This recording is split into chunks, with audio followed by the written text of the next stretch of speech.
Coach, maybe if you could just start with this important initiative that you have been roped into, maybe just with the numbers of GBV going up as high as they are, how important is it for men to have these kind of conversations and be involved in these kind of movements? I had been so desperate to get to this platform. This is Felician Tisa.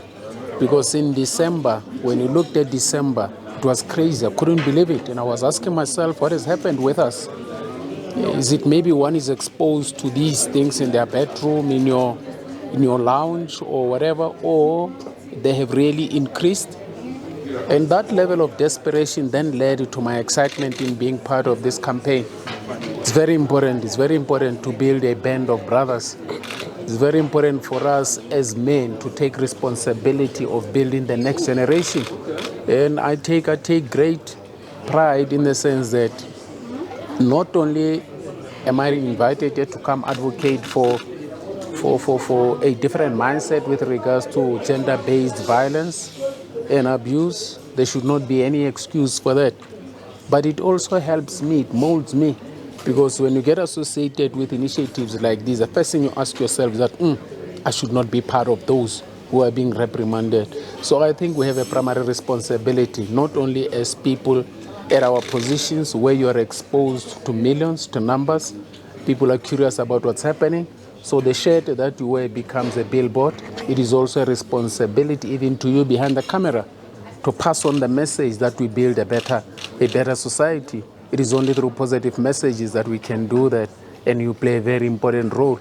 We can only be the tools, but you are the drivers. And also just the involvement of football in this. I mean, if you could also just I mean, as I put it on, if you think of Uhepi Chele, if you think of Bernard Parker, Ufigo, these guys are billboards, moving billboards. So wherever they go, and apart from moving billboards, they could go to a mall now. They're moving past the reception, they're coming across somebody who reads no excuse.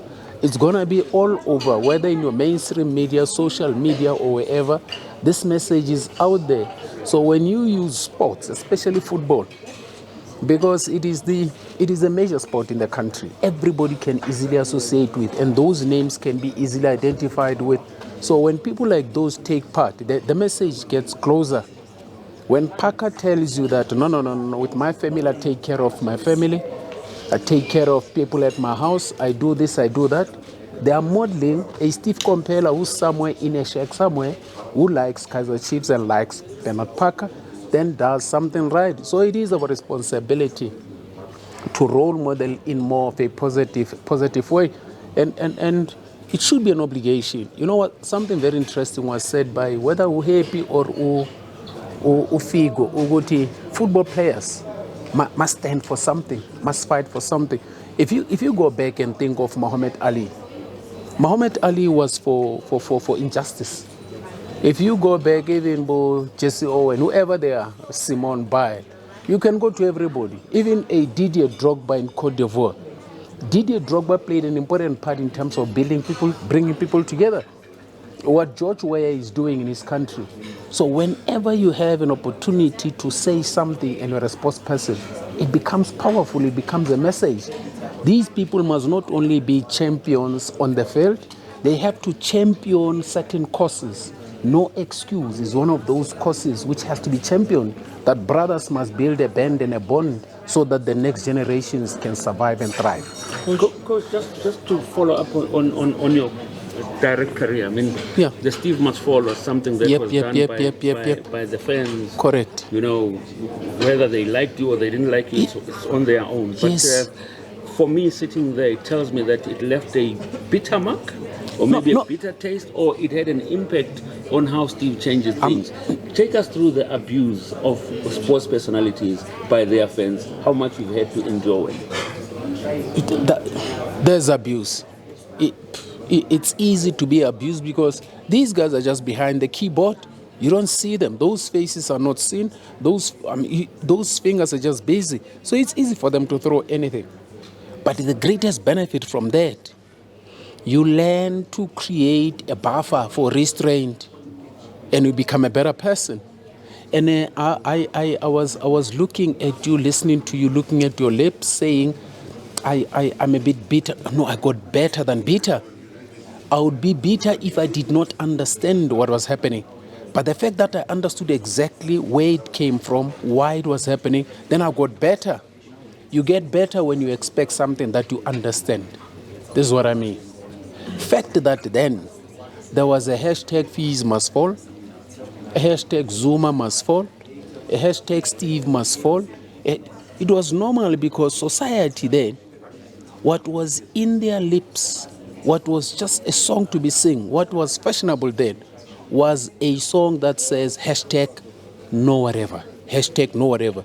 So by virtue of being a sports person, you literally expect that if there's any sort of protest, then it would relate to how protest happens in society and communities. We are nothing else but a microscopic reflection of society. If I'll go back again, because citing one example might sound like no, this one is more personal. If you go back to the song Arthur Mafokati, when he saw the song Mnike, you know what happened? Whenever the referee was supposed to award a player a yellow card and was reluctant, a song would come from this grandstands. But Mnike. So how society was appreciating the song from Arthur Mafokati had an impact and influence in how society wished to influence the referee on the field of play. It is only logical. And when you guys said there can never be a normal sport in an abnormal society, you were saying there can never be normality when there's abnormality in society. So why then expect normality now in abnormality that comes from society when we reflect what society is? That's exactly that. We can't be oblivious and we can't be hypocrites. We have to be realistic and face facts as they are.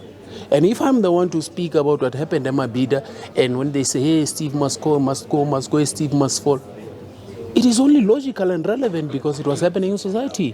That's the society we come from, Mashats. If a player comes to the training ground drunk, I don't look at the player. I have to remedy and correct society because that player reflects society. If you have a society of drunkards, expect drunkards from players. And if society is perfect and you find imperfect players, then you look at the imperfection of the player. There's something wrong with that because our society is perfect. So we have to correct the society and point a finger at society. Kaufel Haruna, none of us is out of it. And why only blame Steve Komphela because he went into the center drunk? Where does he come from? Was he drinking alone in his bedroom? No. He was drinking with friends. The friends were drinking in the community. The community was not sleepy. But why then do you want this one to come up clean when it comes from an environment that is muddy and dirty? That's hypocrisy. Coach, I think let's take advantage that you're here to talk a bit of football. Why Mashatsi football? What okay. Yeah. There's been a new regime at Sundowns now, and you are part of it. I just want to check, how has it been the first few weeks under Coach Cardoso? What type of person is he, and what are you guys have been up to behind the scenes when nobody's watching? I would love to field these questions, but I think again it is only proper and very professional of me first to acknowledge Shupi, our media liaison officer, is not here. And fielding questions of this nature that deal directly with the club obviously would need the involvement of the club and the council and so forth. But all in all, listen, everything is okay. Everything is perfect. We're doing as much as we can, working extremely hard. But everybody knows what happens at Mamelodi Sundowns.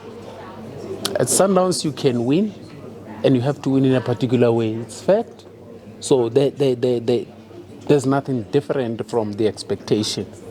But there's just a lot of hard work, one I must confess. A lot of hard work, a lot of focus on aspects that need to be rectified and improved and corrected. And I wish one day you will come where we have a session where we break this down away from the no excuse so that we don't steal and take their platform and limelight. But everything is perfect, Mashatsi. You spoke about the derby on the stage there. Yeah. It's happening this weekend. You've played the derby, I have you've coached the derby, you've done everything with the derby. The atmosphere is crazy. I have only one wish, that there must be a result on the day. you've played this game. Okay. You've coached this game. Okay. You've been in a bus to the hotel Okay. on the eve of the game. Okay. Just take us through the whole process that a Steve Komphela would be doing if he was at Kaizer Chiefs coaching them. No words can explain that. It's like someone asking you, how does Coca-Cola taste? How do you explain that? It's sweet, that's not enough. It's got sugar, that's not enough. It's nice, that's not enough. It is something that you need to live that experience to really understand it. And even with that understanding, when they say to you, can you explain to us? You will never explain. It is electrifying. Sometimes it can be energy consuming. It can also be intimidating. But the biggest of them all is that to go through that experience with awareness, alertness, and consciously absorb as much as you can, because after that experience, you need to have ways to explain it. Still today I can't explain. I've been through a few of them, but the energy is amazing. When you go into FNB at 90,000, just the sound is like there's bees inside there. The level of focus gets affected. And when players come out and then you feel the cheer or the jeer, it's another world. It is something you can never explain, but it is an experience and an energy that if you're part of it, you can never forget. Coach, I think you've been doing this for a while now. Yes, sir. What maybe would you attribute your longevity in this coaching? Longevity, consistency is staying true to your values, stay true to who you are, irrespective of circumstances. That's it. And I'm myself throughout. Consistency is longevity. And consistency, longevity, you owe it to commitment, irrespective circumstances. I'll tell you why I'm saying this. Because using words without attaching meaning to them is meaningless. If you look back at how I would respond to Mahlatse, respond to Ushaba, respond to any media person, it's the same irrespective where I'm at. I try maintain a natural posture and position and be committed to the job and try be at a position where you say, I want, when I leave football, when they look back, they must say, no, we once worked with this guy. This guy would never. I worked at Chiefs for 3 years, not even once I ever got late. Never. First one in, last one out. Honor, integrity, and respect.